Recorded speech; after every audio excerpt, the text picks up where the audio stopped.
Ada kebiasaan di tempat-tempat tertentu, hari Lebaran itu sudah ada ketupat ya. Sudah ada ketupat dan opor ayam, gandengannya biasa gitu, ketupat dan opor ayam. Tapi di kampung kami tidak, karena nanti akan ada saat tersendiri merayakan ketupatan, yakni pada hari ketujuh Lebaran. Itu sudah menjadi tradisi yang tidak lepas dari perayaan Lebaran. Jadi menunggu hari ketujuh baru ketemu ketupat. Kalau di kota-kota atau di rumah-rumah artis itu kan ketupat itu selalu ada pada hari pertama, lengkap dengan opor ayamnya. Karena memang kebiasaan mereka begitu, ya sudah, nggak masalah gitu ya. Jadi nanti gandengannya ketupat biasa di kampung kami itu sayur, ya, lodeh sayur. Isinya macam-macam, ada kentang, ada wortel, ada tahu, ada tempe, ada potongan-potongan daging atau potongan cecek, kulit sapi gitu. Terus buncis, pokoknya campur jadi satu. Itu yang mengesankan. Kalau ada ditambah juga dengan telur. Telur biasanya dibuat menjadi coklat, itu telur apa namanya saya kurang tahu ya. Atau telur asin atau telur dadar atau apapun. Jadi nanti yang biasa hantaran juga ngantar ke rumah tetangga itu dengan menu yang seperti itu. Ada ketupat, lepet, lontong yang dibungkus daun yang bentuknya panjang. Terus apa lagi? Ketupat biasanya ada dua macam, ada lepet, ada lontong yang dibungkus daun atau lontong yang dibungkus plastik. Terus kalau ada kerupuk, sudah. Pokoknya intinya adalah ketupat, lontong, lepet, dan sayur. Nah itu sudah luar biasa. Kalau ayam ya bergantung masing-masing lah.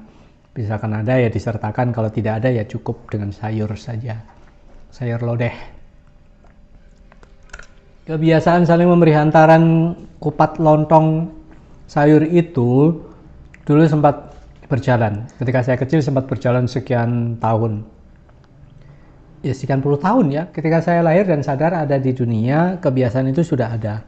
Berjalan sekian puluh tahun kemudian sampai pada suatu saat karena keluhan kami ya, orang kampung itu merasa bahwa di meja makan pada hari itu membludak ketupat, sayur, lepet, dan lontong yang tidak mungkin habis dimakan pada hari itu.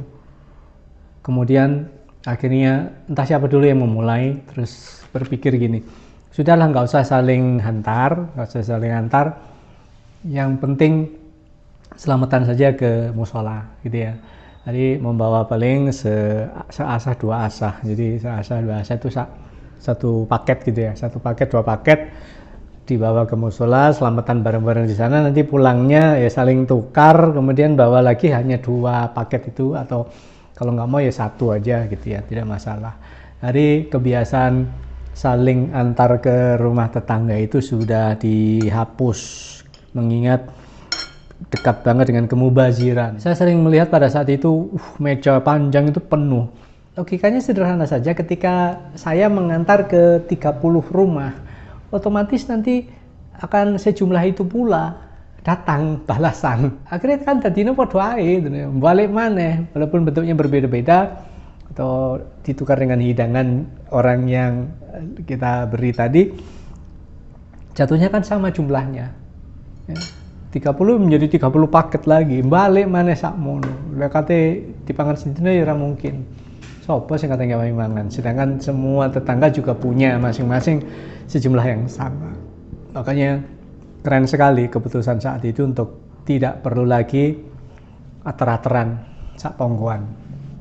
Ya masalah seduluran tetap seduluran, tapi urusan ater-ateran yang jatuhnya nanti mubazir ya sudah stop sampai di situ. Dan alhamdulillah sampai saat ini sudah tidak lagi dilaksanakan kebiasaan itu, cukup dibawa ke musola, kemudian selamatan bareng, pulang ya membawa ya sebungkus dua bungkus saja. Dan aman, tidak ada yang mubazir. Ya eman, jadi kesia-siaan yang sebenarnya tidak perlu terjadi. Karena untuk mengupayakan ketupat itu ada, sebagian pasti ada yang ngoyo, termasuk keluarga kami juga saat-saat tertentu ngoyo, nyengkak-nyengkak nih. Jadi apa ya, berusaha agar itu ada, mbuh piye carane, bekerja lebih keras lagi atau atau apalah gitu. Yang penting ono, sebabnya nggak ngono, kok kan juga iso bales ater-ateran. Nah ngoyo niku dilakoni, kemudian balik ternyata wis nggak berguna. Berasa buang-buang duit ya, berasa buang-buang tenaga yang sudah dicurahkan untuk mencari uang agar selamatan itu bisa terwujud. Bagaimana dengan kebiasaan di kampung sedulur semua? Apakah seperti itu atau ada yang berbeda? Walaupun tanpa ada acara ater-ateran, ketupat di rumah kami itu biasanya tetap ada dalam kurun waktu 2-3 hari.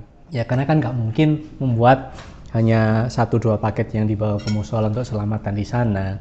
Tapi juga ya disisakan, dilebihkan gitu untuk kami makan. Dan ternyata setiap tahun selalu ada lebih. Ya yang penting dirawat, dirumat. Saya orang yang selalu berada di barisan terdepan kalau urusan merawat makanan lebih. Benar-benar saya memang selalu merasa eman, merasa sayang banget seandainya itu harus dibuang karena tidak termakan.